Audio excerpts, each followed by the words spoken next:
There is a rule in ancient history that no one likes to talk about. When a pattern repeats after extinction, something survived. The flood was supposed to erase everything, every corrupt instinct, every violent civilization, every trace of the world that drowned. Yet somehow, the world after the flood reconstructs the same nightmare the flood destroyed.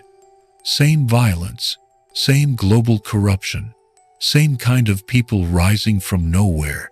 And at the end of time, the same unstoppable force returns under a new name, Gog and Magog. They shouldn't exist, not mathematically, not genealogically, not historically, and yet they do, which leaves us with a question so forbidden that ancient writers avoided it for thousands of years. How can two different worlds, one before the flood and one after, produce the same enemy? Either the flood failed, or the thing the flood targeted wasn't physical. It was a pattern, a signature, a psychological inheritance. Humanity never escaped. This film is not about Cain. It's not about Gog and Magog. It's about the impossible link between two civilizations, separated by extinction, a link no one was supposed to notice.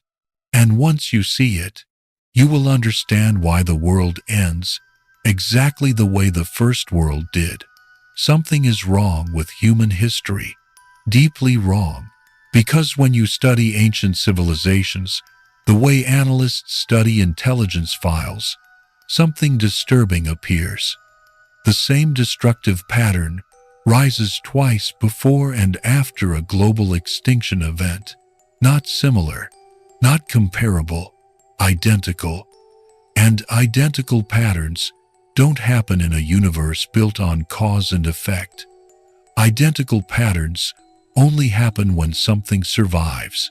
A pattern that should be impossible if the flood reset humanity, but it didn't, or at least not completely. 1.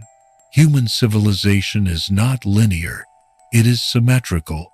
When you place early human history on one axis and late human history on another, you notice something terrifying. They mirror each other. Before the flood, sudden population explosion, violent expansion, cities built too fast, tribes spreading without boundaries, metallurgy appearing earlier than expected, cultural decay accelerating beyond natural evolution. After the flood, sudden population explosion, violent expansion, cities built too fast, tribes spreading without boundaries, metallurgy appearing earlier than expected, cultural decay accelerating beyond natural evolution. Two separate worlds, two separate timelines, two separate starting points, one identical pattern. This is not religion. This is not mythology. This is forensic anthropology. If a species restarts from zero, it is supposed to evolve differently the second time. But humanity doesn't. It replays the same script, which means we did not start from zero.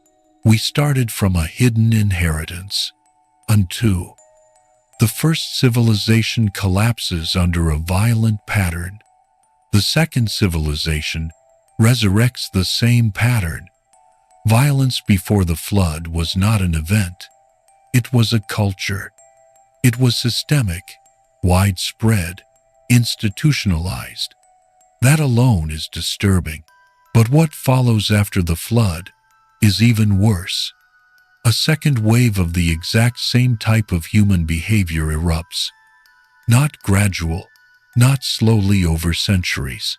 Instantly, the world wiped clean, repeats the same corruption, with the same speed and the same intensity. Ask yourself, how does a newly reset humanity instantly reconstruct the same sickness that destroyed its predecessor? Evolution doesn't behave like that. Sociology doesn't behave like that. Genetics doesn't behave like that. Unless something was carried forward into the new world, not physically, but psychologically, structurally, culturally. A parasite made of behavior, not biology. The pattern survived, and patterns always need carriers. 3. The pre-flood corruptors and the post-flood Gog and Magog share the same impossible characteristics. Let's lay the data flat. Characteristic 1. Unnatural population growth. Pre-flood texts. They multiplied across the earth beyond count. Post-flood prophecy. Their numbers are like the sand of the sea. Characteristic 2. Expansion without boundaries. Pre-flood. They filled the earth with violence. Gog and Magog. They spread out over the breadth of the earth. Characteristic 3. Civilization without culture. Pre-flood. Rapid development with no progression curve. Gog and Magog. Nations with war capability exceeding their civil development. Characteristic 4. Hostility without motive. Pre-flood. Violence for the sake of violence. Gog and Magog. Same signature destruction without political goal. This is the part scholars fear. These two civilizations behave like the same species across extinction, but they are not genetically connected, not historically connected, not geographically connected. They are pattern connected, a forbidden kind of inheritance, not blood, not DNA, but something that lies deeper. The transfer of a world's psychology into another world's beginning. 4. A flood erases bodies. It does not erase patterns. This is where religious interpreters panic, because it challenges the idea of total reset, but it does not contradict faith. It simply exposes reality. A massive destruction event can erase structures, cities, records, nations, families, but it cannot erase instincts, trauma, inherited survival strategies, cultural behaviors, subconscious programming, the architecture of violence. This is not speculation. This is anthropology. When a civilization dies, its shadow enters the next civilization. Through stories, through fear, through memory, through survivors who carry the psychological residue of the world they escaped, not because they want to, because humans pass down patterns for thousands of years without knowing.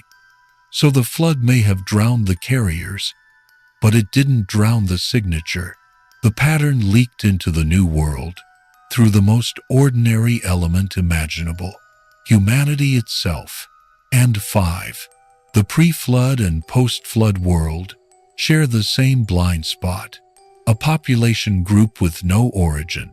Before the flood, writings describe a nation without roots, a people who appear, a tribe outside the human family, wanderers from the east. After the flood, prophecies describe Gog and Magog as a people with no ancestry, a nation beyond human maps, a civilization that does not descend from known tribes, a people released rather than born. These are not coincidences. They are identical blind spots. In both worlds, two civilizations emerge without introduction. They are not born. They appear.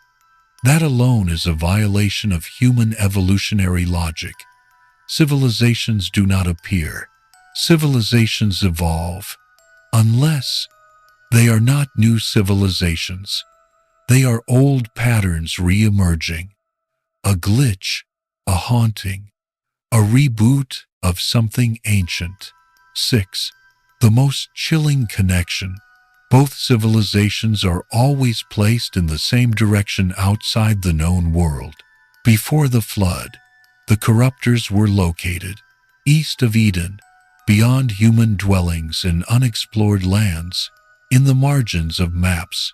After the flood, Gog and Magog are located in the far east or far north beyond the mountains, in secluded lands outside the civilized world. Two worlds, same location code. It's like a blueprint repeating itself.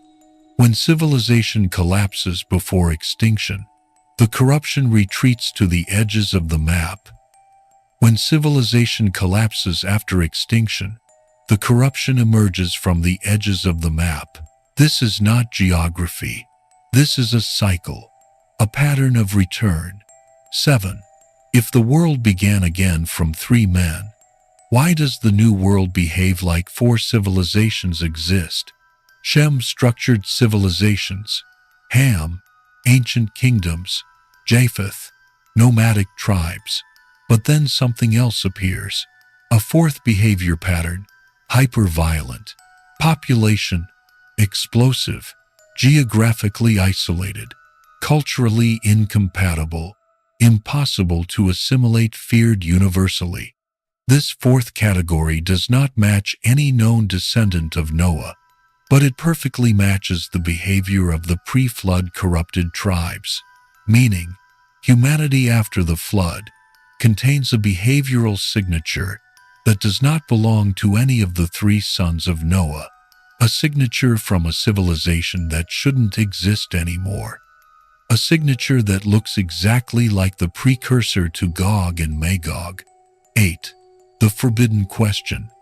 When 2 separate worlds create the same civilization, with the same behavior, the same violence, the same instincts, the same expansion patterns, and the same catastrophic impact, are they separate civilizations at all?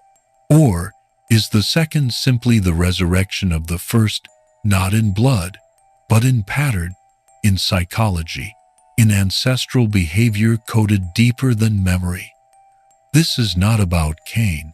This is about the civilization that produced Cain's world, and the civilization at the end of time that behaves as if it remembers that world. If the pattern survived extinction, what carried it into the new world? Phase on. This is not a bedtime story. This is intellectual violence. This is psychological conspiracy at a level nobody on YouTube is doing. Civilizations are supposed to grow like trees, from seeds to sprouts to forests. Slow, gradual, predictable. But in the archaeological record, in ancient texts, and in prophetic descriptions, there are 2 civilizations that do not follow the rules of time. 2 civilizations that appear abruptly, fully formed, fully capable, fully destructive, one before the flood, one after it, separated by extinction, connected by impossibility. No civilization in history behaves the way the pre-flood corruptors behaved except one, Gog and Magog. Not similar, not comparable, twins across extinction. Let's dissect the anomaly. 1. The first suspicious anomaly: development without development. The world before the flood describes an abrupt civilizational explosion. Metallurgy appears before agriculture. Cities appear before stable tribes. Weapons appear before defensive architecture. Mass violence appears before political power. This is not evolution. This is jump-starting. Civilizations don't skip steps. Nature doesn't skip steps. Humanity never skips steps. Except here. The first world jumps directly into advanced social structures with no foundational stages. Now jump forward into the post-flood world. Gog and Magog, not a nation, not a tribe, but an instant civilization, militarily organized without developmental history, population rich, without agricultural explanation, expansionist without documented beginnings, coordinated without cultural evolution. It's as if someone took the blueprint of the first world and dropped it into the last world. The same impossible shortcut, the same leapfrog development, the same civilizational mutation. Two worlds, one behavior, not possible, unless the second is copying the first, not consciously, but structurally. A reconstructed civilization, asterisk, asterisk, 2. Both civilizations emerge at the edges of human maps, not the center, not near known tribes. Always the edges, asterisk, asterisk. Before the flood, the texts say the first corruptors wandered into the Far East, into regions unknown and untouched. They grow out of sight, out of reach, out of the boundaries of human civilization. A cluster of humans that becomes a shadow population, ignored until it is too large to stop. After the flood, the prophecy places Gog and Magog again at the edges of the world, beyond mountain ranges, beyond civilized lands, beyond trade routes, beyond diplomatic reach, a sealed or isolated region, the same placement as the first corrupted people. Ask yourself, why do forbidden civilizations always emerge from regions humans didn't populate? Either coincidence, impossible, or pattern, unacceptable, or inheritance, unavoidable. Civilizations regenerate on the same coordinates because patterns follow geography, even when history resets. 3. Both civilizations emerge with numbers that defy natural reproduction. Normal population growth follows. Birth migration, settlement, expansion, conflict, stabilization. But the first corrupt civilization explodes in population like a contagion, not a tribe. Same with Gog and Magog. Prophecies say their numbers are as the sand of the sea, like a swarm, covering the breadth of the earth, uncountable by human measure. This is not normal tribal expansion. This is not normal genetics. This is not normal reproduction. This is exponential growth, biologically impossible growth, the kind of growth described only once before. The first corrupted civilization before the flood. Two worlds, two impossible population booms, separated by extinction, united by impossibility. This suggests that the pattern that produced the first explosion is the same pattern producing the last, because no new civilization can naturally explode in numbers without time, resources, or stability, unless it's not new, unless it's a recycled behavioral profile. 4. Both civilizations appear with a hostility that has no political, economic, or territorial logic. Hostility is supposed to make sense. Nations fight for land resources, power, revenge, security, ideology. But the pre-flood corruptors fought for nothing. Violence was not a means, it was the identity. War was not a tool, it was culture.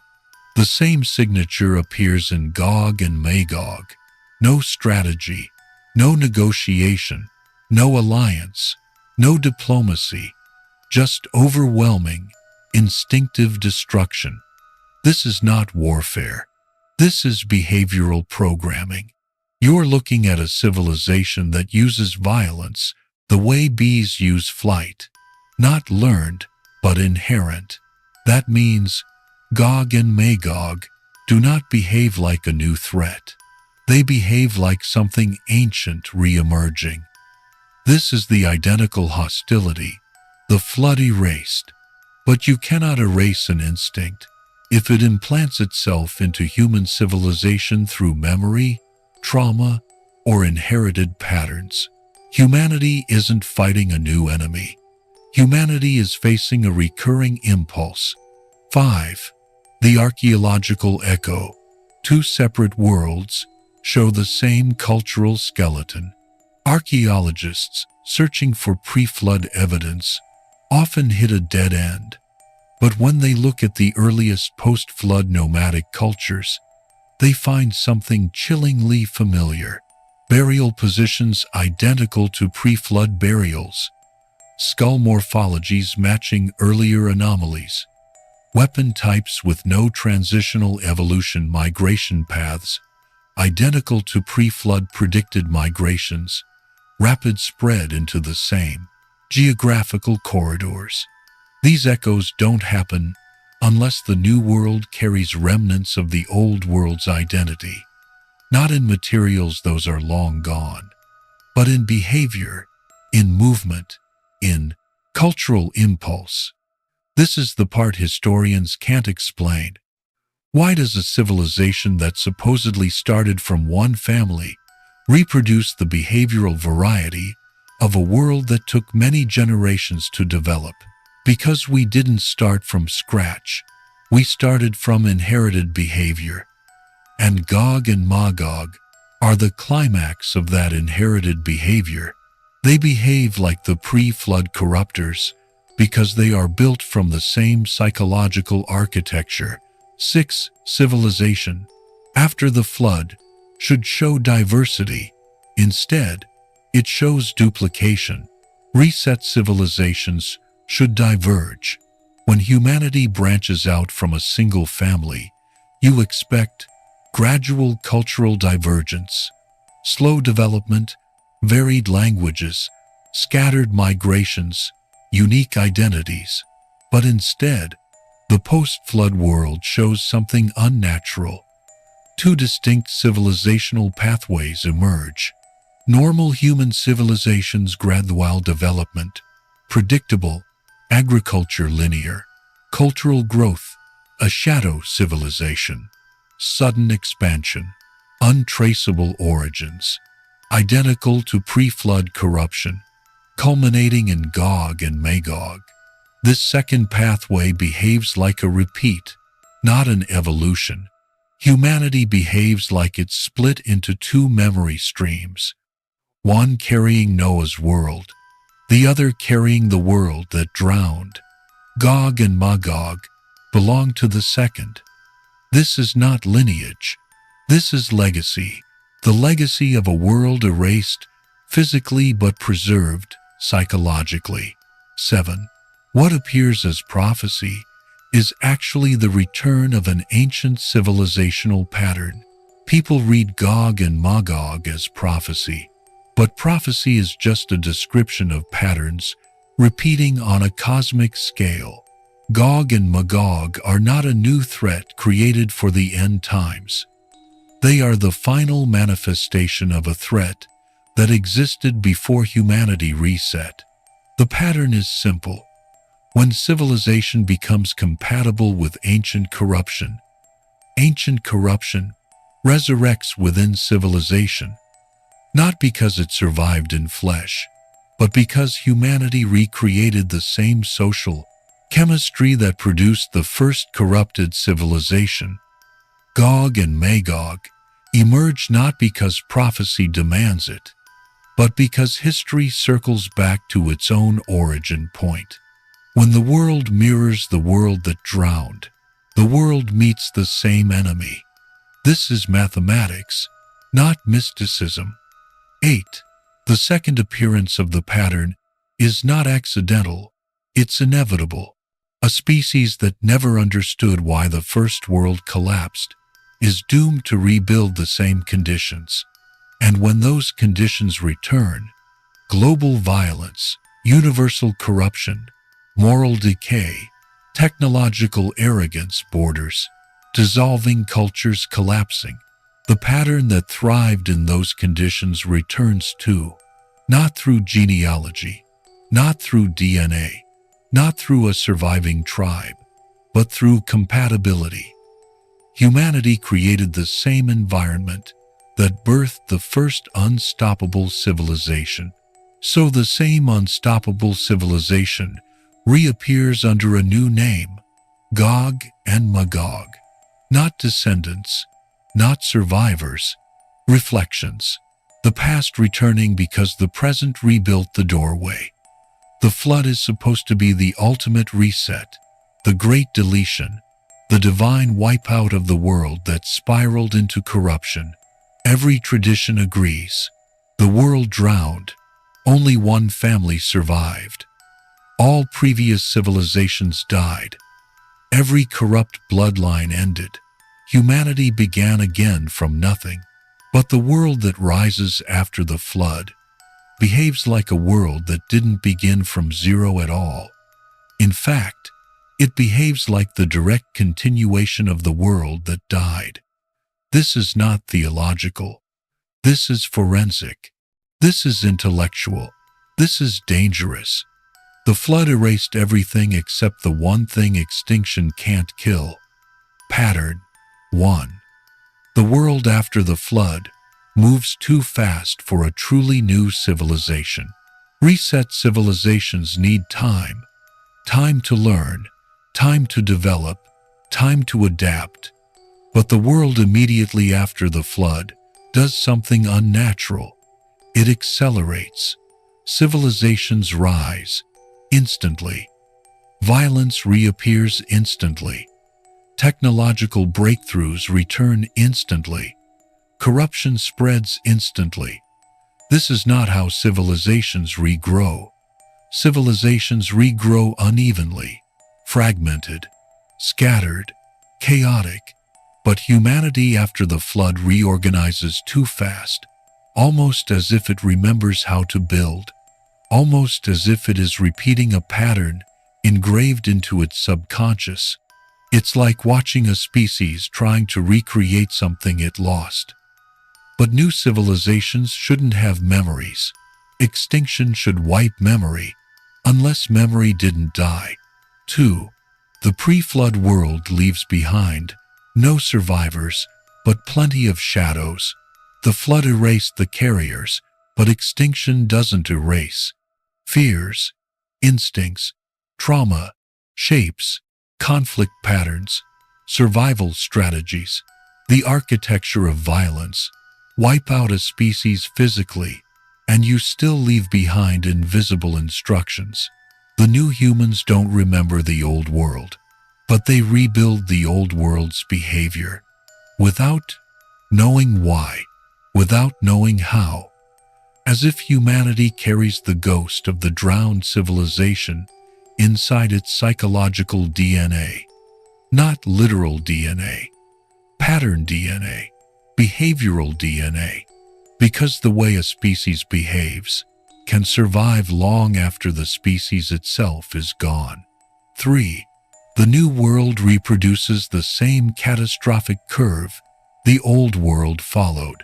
Before the flood, exponential population growth, collapse of moral structure, violent expansion, breakdown of societal restraints, homelessness of spiritual identity, widespread corruption after the flood. The same curve appears immediately. The world does not evolve into corruption. It instantly reconstructs corruption.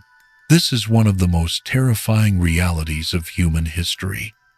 The post-flood world doesn't fall into corruption over time.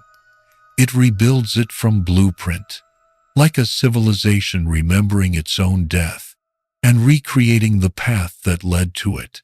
This is the anomaly no scholar wants to face. We didn't escape the past.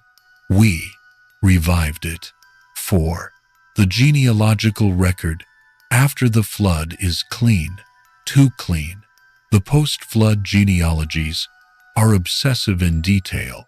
Every father, every son, every lineage, except one entry, Magog. He appears like a glitch, no origin, no description, no developmental story, no narrative, no cultural context, no identity, just a name that belongs to a civilization that will one day attempt to swallow the world. You cannot ignore this. In a genealogy obsessed with origins, Magog has none. A name without a background is not a name. It's a placeholder. a placeholder for something older, something pre-flood, something erased physically, but not behaviorally, something that re-enters the human story through the only doorway extinction cannot close: pattern replication. 5. The wives entering the ark were carriers, not of corruption but of memory. This is where the theory becomes lethal. No, they were not evil. No, they were not corrupt. No, they did nothing wrong. But they were human, and humans carry memories, fears, cultural instincts, ancestral trauma, learned conflict behaviors. What if the flood erased the world, but the world's psychology entered the ark through the most ordinary biological vehicle imaginable, the human mind? Not intentionally, not knowingly, but because humans pass down behavior without understanding the source. So when the ark touched dry ground, humanity didn't restart as a blank slate. It restarted as a continuation of something older, a continuation the flood tried to drown, but humans carried inside them like an invisible inheritance. This is not myth. This is anthropology. Civilizations die. Patterns do not. 6. The post-flood world produces a shadow lineage that doesn't match any of Noah's sons. Every major civilization, descending from Noah, behaves predictably, ordered, structured, developing slowly, culturally trackable, historically logical. But then there is a fourth pattern, a fourth identity, a fourth human behavior type that emerges with no genetic, cultural, or genealogical explanation. A group of people, aggressive by instinct, multiplying unnaturally fast, incompatible with human civilization, always located in the far east or far north, feared by every society that encounters them, resistant to assimilation, expanding like a swarm, not a nation. This fourth identity does not match Shem, it does not match Ham, it does not match Japheth, but it perfectly matches the pre-flood corrupted populations, meaning the flood may have removed the bodies, but it did not remove the civilizational behavior profiles. These profiles seeped into the new world, the way viruses become part of human DNA, not harming immediately, but waiting, dormant, silent, unnoticed, until the conditions for resurrection appear. 7. The world replicates the exact environmental conditions that birthed the first corrupted civilization. The first world collapsed because violence filled the earth, boundaries dissolved, the human identity, fractured morality, inverted power became survival, society became predator and prey. The post-flood world rebuilds every one of these conditions. This is not prophecy. This is psychological inevitability. If a species repeats the same moral climate, it will trigger the same civilizational outcome. An ancient pattern does not care about time. It cares about compatibility. When the moral chemistry of the world returns to pre-flood levels, the ancient corruption reactivates, not through survival, not through bloodline, but through environmental triggers that awaken buried social instincts. And when humanity becomes what it once was, the enemy humanity once faced returns, under a new name, a new form, a new era, but with the same signature: Gog and Magog. ***8. The flood did not erase corruption. It delayed corruption. ***. This is the forbidden conclusion. The flood did not eliminate the corrupted pattern. It only removed its physical carriers. But the psychological blueprint, the behavioral virus, The civilizational DNA was carried forward in the survivors unknowingly.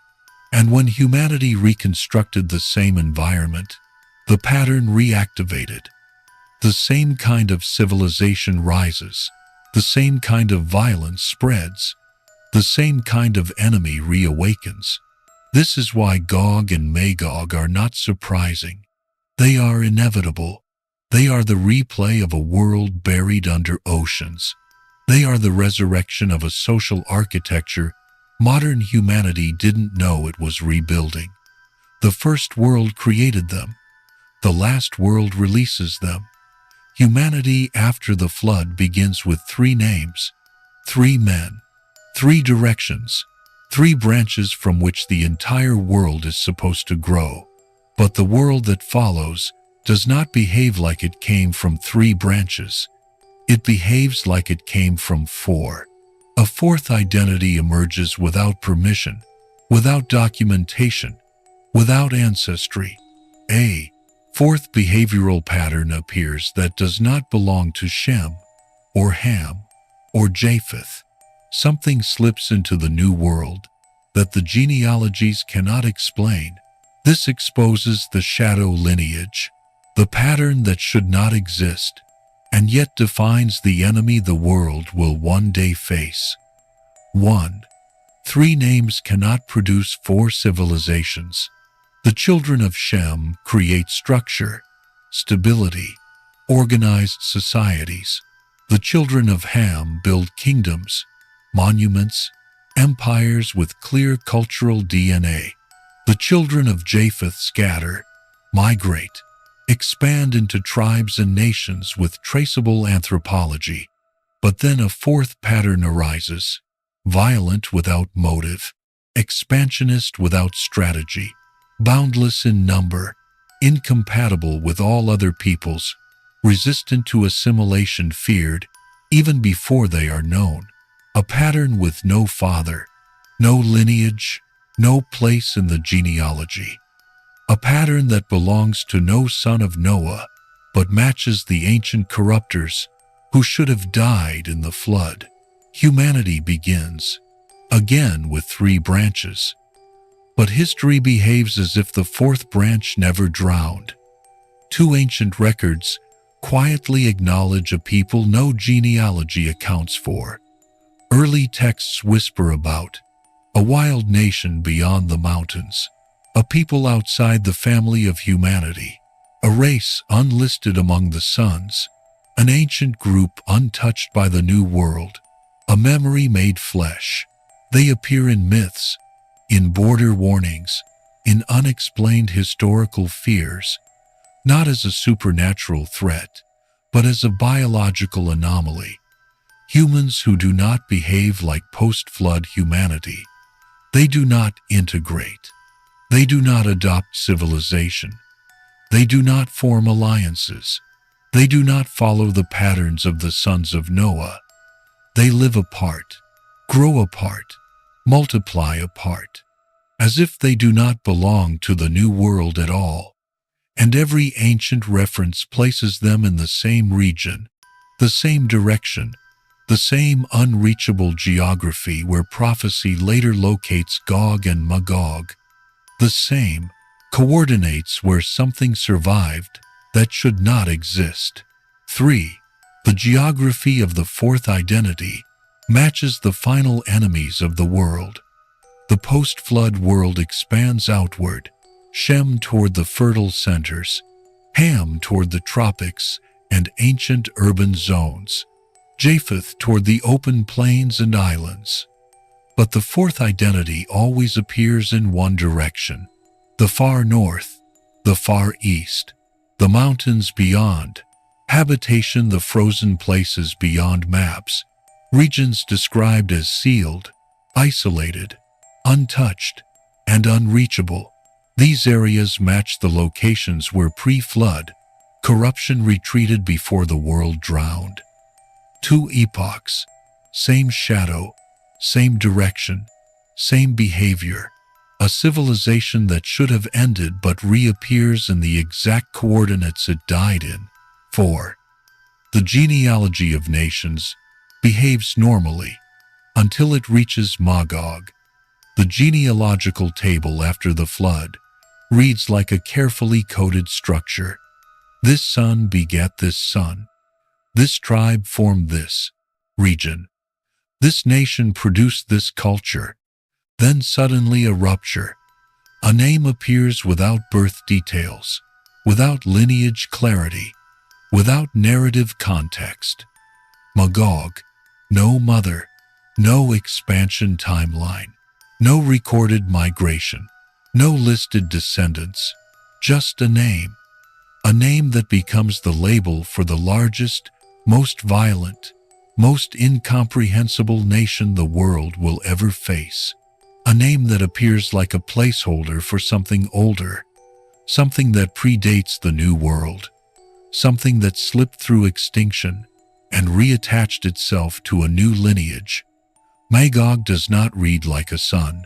Magog reads like an inheritance, not a biological one, a civilizational one, a memory, not a man. 5. The world after the flood recognizes a people who do not descend from any known line. Ancient civilizations feared 3 types of people: their enemies, their rivals, and the ones no one claimed as kin. Those last ones were described as the rootless, the unrecorded, unaccounted for, the people without fathers, the nation outside the covenant of humanity. These descriptions reappear consistently across Persian records, Assyrian inscriptions, Greek geographic warnings, early Eurasian myths, northern tribal fears, a population that multiplies beyond reason, moves like a swarm, destroys instead of conquering, spreads without settling, overwhelms without negotiating, survives in isolation, erupts without warning. No lineage explains them, no genealogy prepared for them, but their emergence matches exactly the profile of the corrupted populations that triggered the flood. 2 worlds, 1 behavioral blueprint. A blueprint the flood failed to erase. 6. A 4th pattern means a 4th origin. A 4th origin means the flood did not fully reset humanity. If all humans descend from 3 branches, every human behavior should fall into one of the 3 categories. But the 4th pattern does not match any category. It does not resemble the settled civilizations of Shem. It does not resemble the kingdoms of Ham. It does not resemble the wandering tribes of Japheth. It resembles the forbidden population before the flood, tribal but organized, countless but coordinated, violent without purpose, culturally empty but socially unified, primitive instincts powered by overwhelming numbers. This is not a post-flood development. This is a pre-flood replication, a pattern resurrected, not evolved, a civilization that doesn't look like it began after the flood. It looks like it resumed, as if the pattern didn't drown with the bodies. 7. Magog behaves like the ancient world, trying to ride into the new one. Magog's identity unfolds through unexplained speed of growth, immediate expansion, excessive population density, violent migration behavior, social cohesion without cultural foundation. This is not how new nations behave. This is how ancient ones reappear. Magog does not act like a human lineage, building itself from scratch. Magog acts like a memory of a lineage that already lived, died, and returned. Every trait, every instinct, every movement reflects the pre-flood corrupted world more than it reflects the sons of Noah. This is why Magog remains nameless, faceless, originless. A new world cannot produce an old world's signature unless that signature never died. 8. The existence of a fourth behavioral identity is the smoking gun of pre-flood inheritance. Humanity after the flood inherits 3 genealogies, 3 sons, 3 branches, 3 identities. Yet the world still ends up with a fourth identity that predates the new world, but fits perfectly into the old one.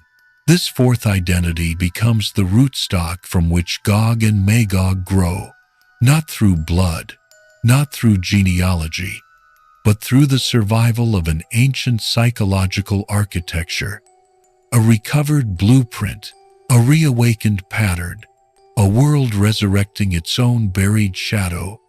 Because when a civilization tries to kill a pattern through extinction and not through transformation, the pattern hides. And when conditions reappear, so does the pattern. Magog is supposed to be a son, a man, a name in a genealogy, but nothing about Magog behaves like a name. Nothing about Magog behaves like a lineage. Nothing about Magog behaves like a human origin.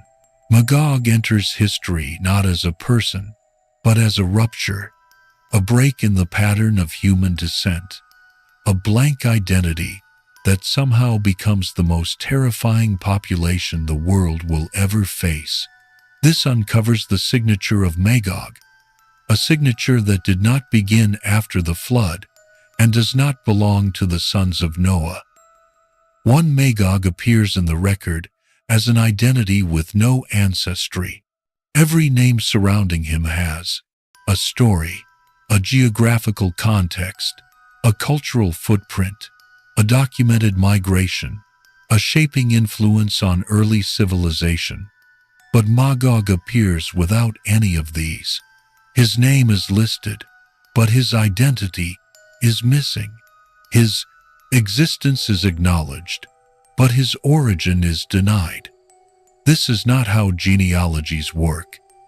Ancient cultures did not record sons without describing them. Names existed only to track meaning, inheritance, and identity. So a name without identity is not an entry. It is a placeholder. Magog is not a son. Magog is a category that mirrors something older than the new world, something erased but not forgotten, something destructive enough to trigger extinction, yet inexplicably present afterward. 2 Magog's descendants expand with a speed no new lineage can achieve. A nation formed from a single man should grow slowly. First generation, second generation, small tribe, early settlement, gradual spread. Magog skips all stages. The descendants attributed to him multiply instantaneously, migrate as if they existed long before, appear numerous before they should even be born, overwhelm early civilizations with numbers they should not mathematically possess, demonstrate population scale force that contradicts their supposed age. Humanity after the flood was too small, too fragile, too recovering to produce a nation with this kind of demographic explosion. This is not natural growth. This is reactivation. Magog behaves not like a tribe beginning from zero, but like a civilization continuing from an earlier state, a state that should no longer exist. 3 Magog occupies the same geographical zone as the pre-flood corruptors. Magog's identity forms in regions, east of the known world, north of the ancient boundaries, beyond mountains, beyond fertile land, beyond civilization, beyond human mapping. These are the exact coordinates where pre-flood corruption was last recorded.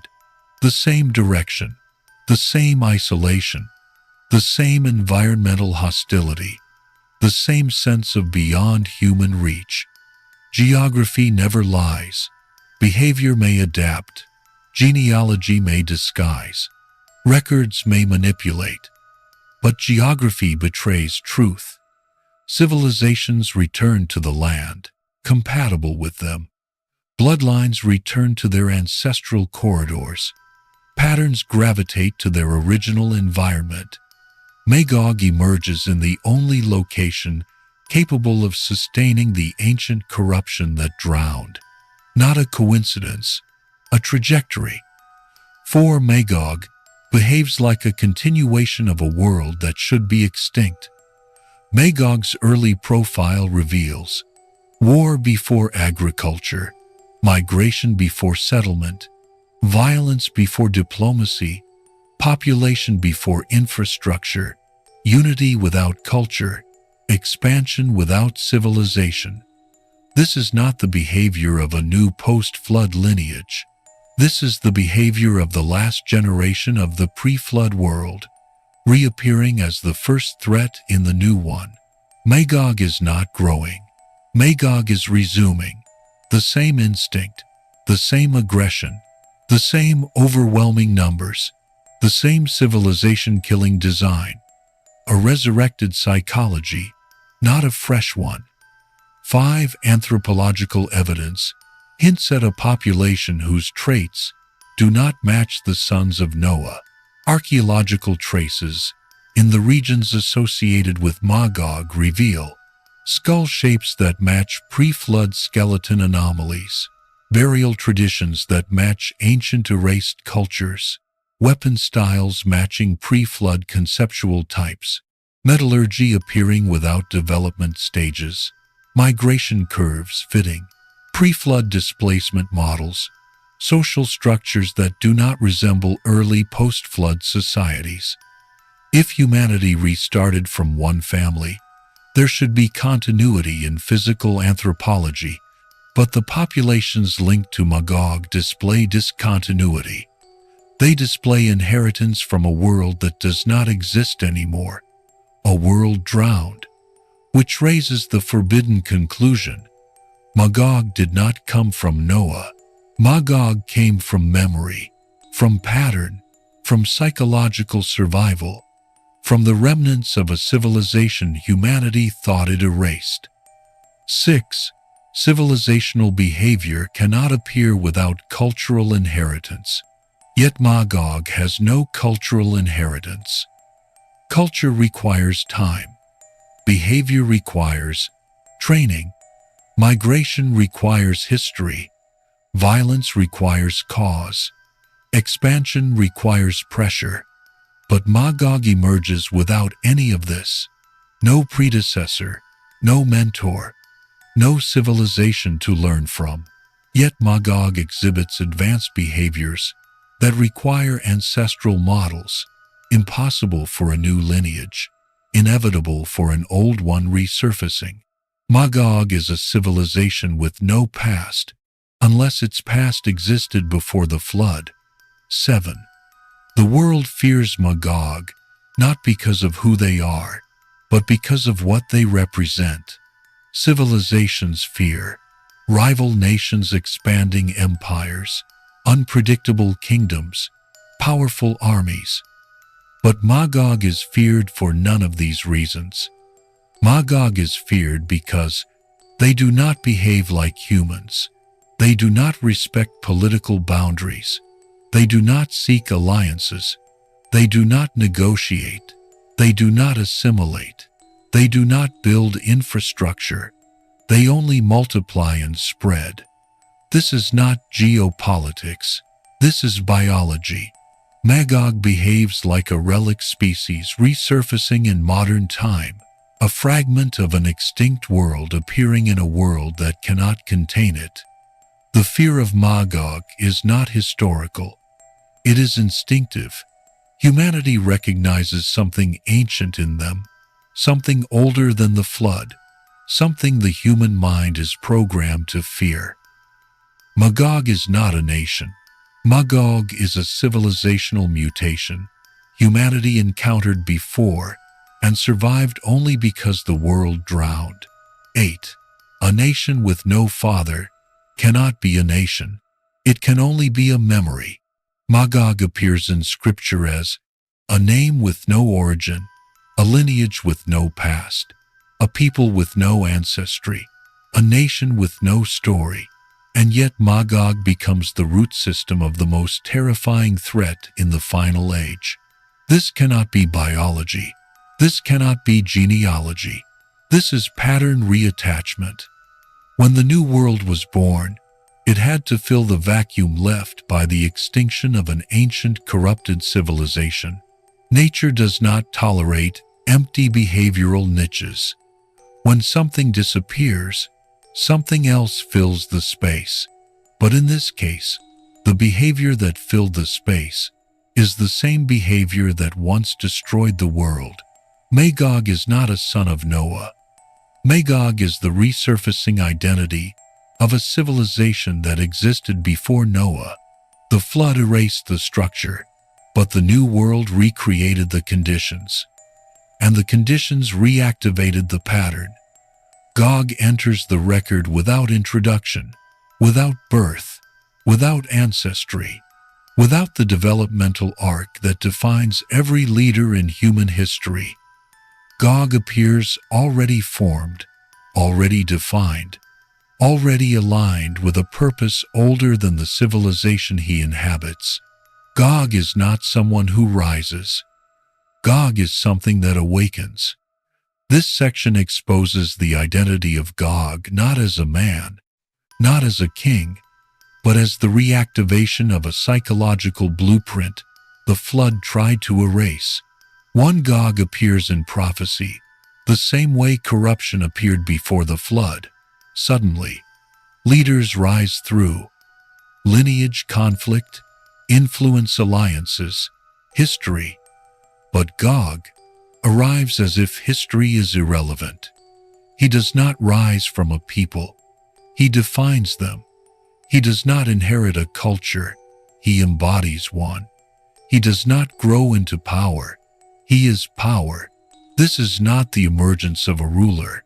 This is the manifestation of a pattern that appeared before the flood in the exact same way. Unexpected, unexplained, fully formed, immediately destructive, incompatible with the surrounding world. Gog does not resemble a king. He resembles an echo, the echo of the first corrupt civilization. Gog's behavior profile matches the pre-flood destroyers with mathematical precision. The ancient corruptors acted without political purpose. They did not fight for borders. They did not fight for resource control. They did not fight for religious ideology. Their violence was instinctive, innate, programmed. Gog displays the same behavioral logic: hostility without cause, expansion without strategy, destruction without benefit, war without negotiation, rebellion without objective. This is not diplomacy. This is not warfare. This is not human governance. It is civilizational instinct, carried forward from a world that drowned. Gog behaves like the mind of the first world, not the leader of the last. Gog commands numbers that no normal human leader could control. Human armies form from recruitment, training, supply chains, shared identity, national vision. Gog's forces operate with none of these prerequisites. They move as a single organism. They strike like a reflex. They overwhelm like a natural phenomenon, not a military one. Their numbers resemble a swarm, a flood, a contagion, a ripple effect in population biology. This is not the structure of an army. This is the behavior of a resurrected collective, a population guided by instinct rather than governance. Gog is not leading them. Gog is activating them. He awakens what was dormant. He embodies the behavior they already possess. He is the face of an ancient instinct reintroduced into history. Gog emerges precisely when the world's moral temperature matches the pre-flood collapse. Before the flood, corruption became universal. Violence became culture. Moral boundaries disintegrated human identity, fractured social order collapsed. Gog does not appear in a random age. He appears when the world replicates the same conditions that triggered extinction. This is the critical truth. Gog does not shape the world. The world summons Gog. When humanity recreates the pattern of the first doomed civilization, the leader of that civilization reemerges not genetically, not historically, but structurally. Gog is a symptom, not a source, an automatic reaction to global corruption, a consequence of humanity repeating its own history. 5. Gog's leadership style reflects the psychology of a civilization older than the flood narrative. Every known leader in recorded history seeks power, seeks victory, seeks stability, seeks legacy. Gog seeks none. He moves with one instinct: destruction. This is not ambition. It is echoed behavior. The ancient corruptors behaved identically. Destruction for the sake of destruction. Expansion for the sake of expansion. War as a biological function, not a political tool. Gog is not a strategist. He is a recurrence, a reappearance of the world's oldest leadership archetype. The destroyer who does not conquer, the aggressor who does not build, the ruler who does not rule. He embodies the instinct of a civilization that never learned civilization, a civilization that drowned, yet its leader pattern survived. 6. Gog is the personification of an extinct world's final unfinished impulse. The civilization that drowned did not die peacefully. It died violently, abruptly, mid-action, mid-rebellion. Extinction froze its last impulse in place. But impulses do not vanish. They resurface when the environment that created them reappears. Gog is that resurfaced impulse. He is the final expression of the first corrupted world, the last movement of a civilization that never finished its rebellion. The flood buried the bodies, it buried the cities, it buried the history, but it did not bury the psychological architecture of the rebellion. Gog is humanity accidentally rebuilding that architecture, not intentionally, but inevitably. 7. Gog behaves like a memory of the ancient world, seeking completion. The ancient world collapsed before it finished its trajectory. Its violence was interrupted. Its expansion was interrupted. Its final confrontation with the world was interrupted. Gog behaves like the continuation of that trajectory, finishing the expansion, completing the rebellion, carrying out the destruction, fulfilling the ancient world's final impulse. This is not destiny. This is psychological inertia. History does not forget what it was trying to do before it was drowned. Gog is the continuation of the unfinished story of the first world, a story paused by extinction and resumed when humanity rebuilt the same conditions. 8. Gog is not a man. Gog is a pattern reactivated by global compatibility. The world sees a leader. Prophecy sees a symbol. History sees an impossibility. Analysis sees something else. Gog is the moment when the ancient corrupted behavior profile finds a host, a vessel, a leader-shaped form, capable of expressing a pattern older than the flood. He is not an individual whose actions shape the world. He is the world shaping an individual to express its return to ancient corruption. When the world becomes what it once was, it produces who it once produced. Gog is that product. The leader the first civilization created. The leader the last civilization deserves. The same consciousness, wearing a different era. A leader with no father because his origin is not genealogical. A leader with no past because his identity is not historical. A leader with no rise, because his existence is not developmental. Gog is not a human trajectory. Gog is an ancient civilizational pattern reactivating in modern time. Humanity believes Gog and Magog are future enemies. Prophecy describes them as a final threat, a last eruption of chaos. Civilizations imagine them as nations waiting behind mountains. But their true identity does not belong to the future. It belongs to the past. To understand Gog and Magog, you must understand one fact. The world ends the same way it began.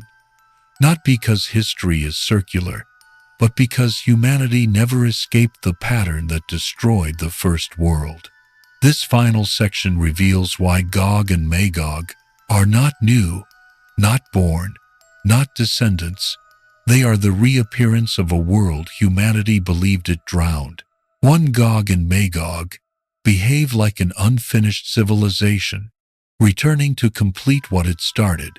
The first corrupt civilization, the one erased by the flood, was overwhelming in number, destructive in instinct, limitless in expansion. Its story ends suddenly in ancient writings, not with victory, not with defeat, not with evolution, with drowning. A civilization interrupted, its final movement frozen mid-action. Gog and Magog do not appear as a fresh force. They appear as the resuming of that frozen motion, the continuation of a trajectory paused by extinction. Their behavior is not developmental, it is repetitive. Overwhelming numbers, sweeping destruction, rejection of civilization, hostility without purpose, unity without culture. Gog and Magog act not like nations rising, but like a civilization returning to finish its last impulse. 2. Humanity summons Gog and Magog by recreating the exact moral conditions that destroyed the first world. The flood did not erase corruption, it erased the environment that activated it. And when humanity rebuilds, universal violence, moral collapse, global corruption, dissolution of boundaries, disregard for sacredness, elevation of power over wisdom, it rebuilds the incubator of ancient corruption. Gog and Magog are not summoned by time. They are summoned by conditions. When the world becomes compatible with the first corruption returns, not as a physical survivor, but as a reactivated pattern. Gog and Magog rise because the world becomes the world they require, a world identical to the world that drowned, a world designed to awaken what the flood suppressed. ****3. Gog is the mind of ancient corruption. Magog is its body. ****Gog is not a leader of new people. He is the embodiment of the ancient pattern. Magog is not a new population. It is the reappearance of a population model the world met before. Together, they recreate the ancient duality. Gog equals direction. Magog equals force. Gog equals the consciousness. Magog equals the numbers. This pairing existed before the flood, a leaderless swarm, guided by instinctive corruption. And it exists again at the end.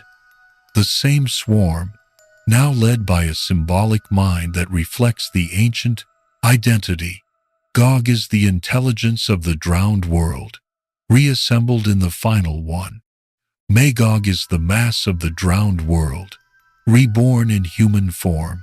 Together, they are the return of the first civilization's worst invention, a society built not to live, but to devour. 4. Gog and Magog are the only civilizations described as incompatible with the world itself.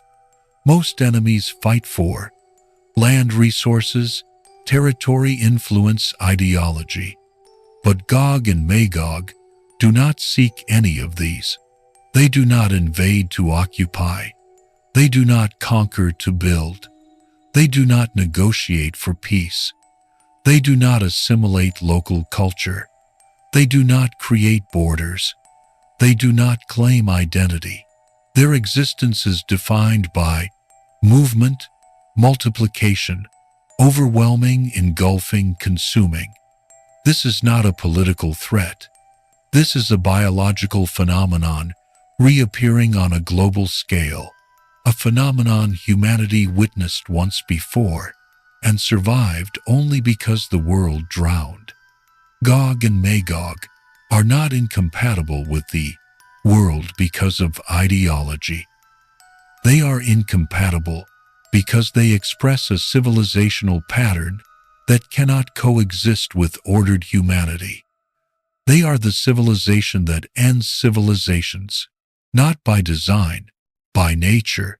5. The barrier that holds them back was never meant to be permanent.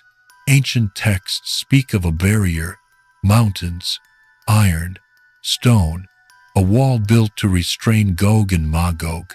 But no wall can restrain a population forever. No physical structure can contain a civilization across ages. Walls restrain bodies. They do not restrain patterns. The barrier was not built to imprison Gog and Magog. It was built to hold them back until the world became the world they belonged to. The wall does not fail because of weakness. The world fails because of compatibility. When the world becomes indistinguishable from the world that drowned, the barrier loses meaning. Gog and Magog are not released by force. They are released by resonance. The new world calls to the old world's pattern, and the old world answers. 6. Their return signals not prophecy, but the completion of an ancient cycle. Civilizations do not repeat exact patterns unless they carry remnants of earlier civilizations within them. Not physically, psychologically, structurally, behaviorally. The flood erased the carriers, but humanity carried the architecture of the first world into the second one. That architecture, dormant for ages, awakens when triggered by familiar conditions. Corruption summons corruption. Violence summons violence. Chaos summons the pattern built to thrive in chaos. Gog and Magog do not appear at the end. They appear at the moment humanity recreates the beginning. They are the beginning's shadow dropping back into the ending. Not destiny, not prophecy, not divine scheduling, psychological inevitability. 7. Gog and Magog are humanity confronting its own buried inheritance.